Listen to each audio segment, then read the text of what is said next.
I'm Dylan Cox, and this is my end of year 2013 wrap up. So 2013 was a big year for fight fans. We had some big fights happening. We saw the return of the King, Floyd Mayweather, in May. He came back against Robert Guerrero and looked fantastic. People who, when they saw the Cotto fight last year, thought that Mayweather was slowing down. His legs had slowed down, but then we see him in the Guerrero fight, and he looked fast, he looked fresh, and he looked sharp as ever. He then went from that to fighting the guy that a lot of people thought he wouldn't go in against, and that was Canelo Alvarez in September. And again, Mayweather fought a different kind of fight there, took the fight a bit to Canelo, took him by surprise, and also just landed such beautiful shots. An absolute masterclass. Don't know how they scored it a majority decision. We all know that wasn't the case, but Mayweather back to his best in 2013. We also saw the emergence of some new superstars in boxing. We had Adonis Stevenson, 4 great wins this year, avenging a loss. He beat Chad Dawson in a round. He stopped Tavoris Cloud, and then he stopped Tony Bellew, the mandatory challenger. We also had Danny Garcia, a sensation at 140. Not only did he beat Zab Judah, we saw him last year beating Amir Khan, but he beat Zab this year,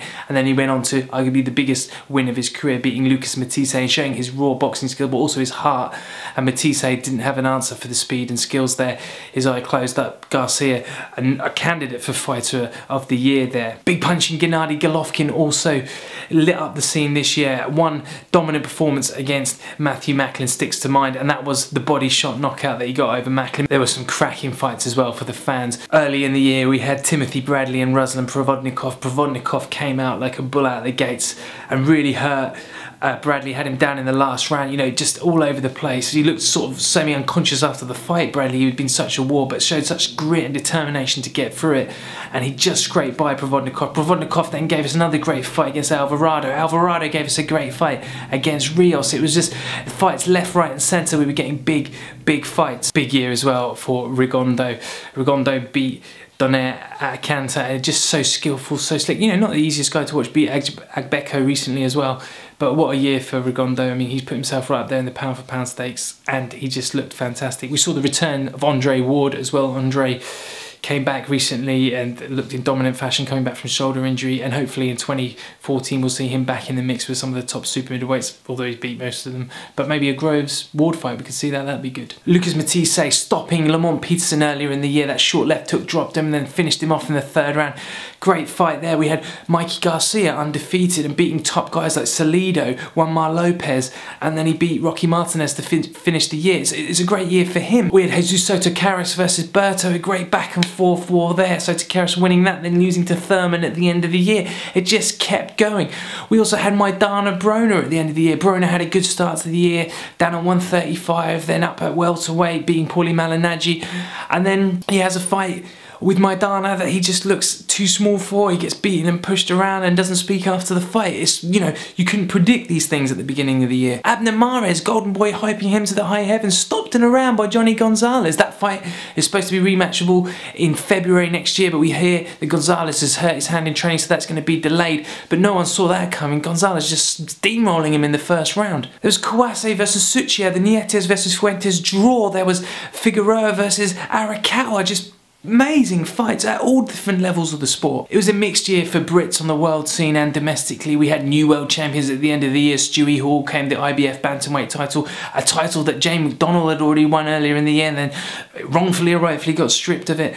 We had some also brilliant domestic dust-ups. We had Froch v Groves, a controversial ending. Froch, you know, putting the pressure on in the last few rounds. Howard Foster stopping it early. We could talk all day about that fight. We had Froch beating Kessler in a great attraction and a great fight earlier in the year. Tony Bellew going out to Canada, losing to Stevenson. We had cleverly getting steamrolled by Kovalev. Kovalev going on to bigger things, maybe him and Stevenson getting it on next year. We also had Darren Barker winning the IBF title in America against Gill, coming off the deck looking like he was lost, and then sadly losing his title in Germany in December against Felix Sturm in a fight where he looked like his body was falling apart on him, and we don't know if we'll see him in the ring again. Matchroom were taking over boxing with Sky. So many signings to Eddie Hearn, so many defections from Frank Warren to Matchroom, but Frank kept going on strong. He's been been putting on big fights as well.